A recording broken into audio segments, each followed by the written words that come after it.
मित्रों, आज की कहानी का शीर्षक है अद्भुत कपड़ा। एक समय की बात है, राजा कृष्णदेवराय विजयनगर में दरबार लगाकर बैठे थे। उसी समय दरबार में एक सुंदर महिला एक बक्सा लेकर आई। उस बक्से में एक मखमली साड़ी थी, जिसे निकालकर वह दरबार में राजा और सभी दरबारियों को दिखाने लगी। साड़ी इतनी सुंदर थी कि जो भी उसे देखता वह हैरान रह जाता। महिला ने राजा से कहा कि वह ऐसी ही सुंदर साड़ी बनाती है। उसके पास कुछ कारीगर हैं जो अपनी गुप्त कलाओं से इस साड़ी की बुनाई करते हैं। उसने राजा से निवेदन किया कि अगर राजा उसे कुछ धन दें तो वह उनके लिए भी ऐसी ही साड़ी बना देगी।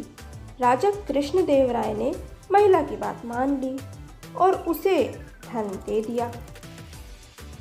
महिला ने साड़ी तैयार करने के लिए 1 साल का समय मांगा। इसके बाद वह महिला साड़ी बुनने वाले अपने कारीगरों के साथ राजा के महल में रहने लगी और साड़ी की बुनाई करने लगी। इस दौरान उस महिला व कारीगरों के खाने पीने से लेकर तमाम खर्चे राजमहल ही उठाता था।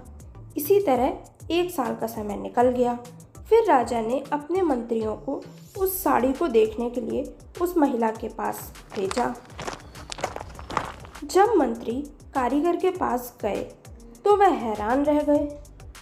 वहाँ 2 कारीगर बिना किसी धागे या कपड़े के कुछ बुन रहे थे। महिला ने बताया कि उसके कारीगर राजा के लिए साड़ी बुन रहे हैं, लेकिन मंत्रियों ने बताया कि उन्हें कोई साड़ी दिखाई ही नहीं दे रही। फिर क्या था? इस पर उस महिला ने कहा कि यह साड़ी सिर्फ वही लोग देख सकते हैं जिनका मन साफ हो और जीवन में उन्होंने कोई पाप ना किया हो।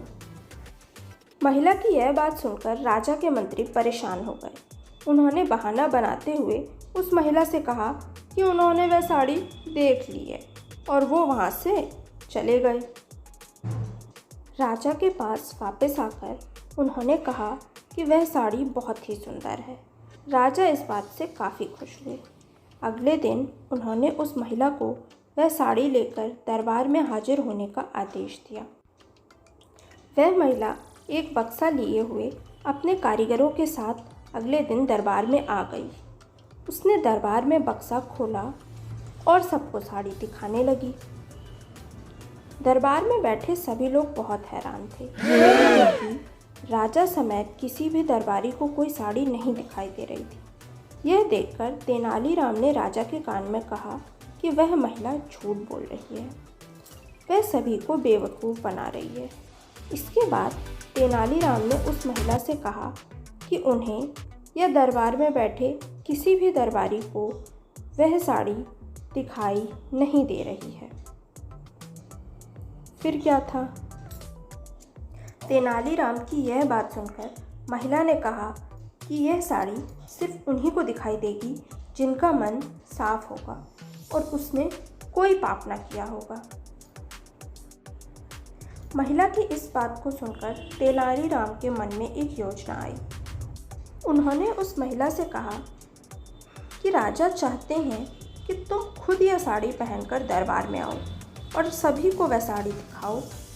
तेनालीराम की यह बात सुनकर वह महिला राजा के सामने माफ़ी मांगने लगी। उसने राजा को सब सच सच बता दिया कि उसने कोई साड़ी नहीं बनाई है, वह सबको मूर्ख बना रही थी। महिला की बात सुनकर राजा को बहुत गुस्सा आया। उन्होंने उसे जेल में डालने की सज़ा सुना दी, लेकिन जब उस महिला ने बहुत विनती की तो उन्होंने उसे छोड़ दिया और माफ़ करके उसे जाने दिया। साथ ही राजा ने तेनालीराम की चतुराई की भी तारीफ की। अब मित्रों, इस कहानी से हमें क्या सीख मिली? इस कहानी से हमें यह शिक्षा मिली कि अधिक दिनों तक झूठ या धोखा छुपाया नहीं जा सकता। एक ना एक दिन सच्चाई सबके सामने आ ही जाती है।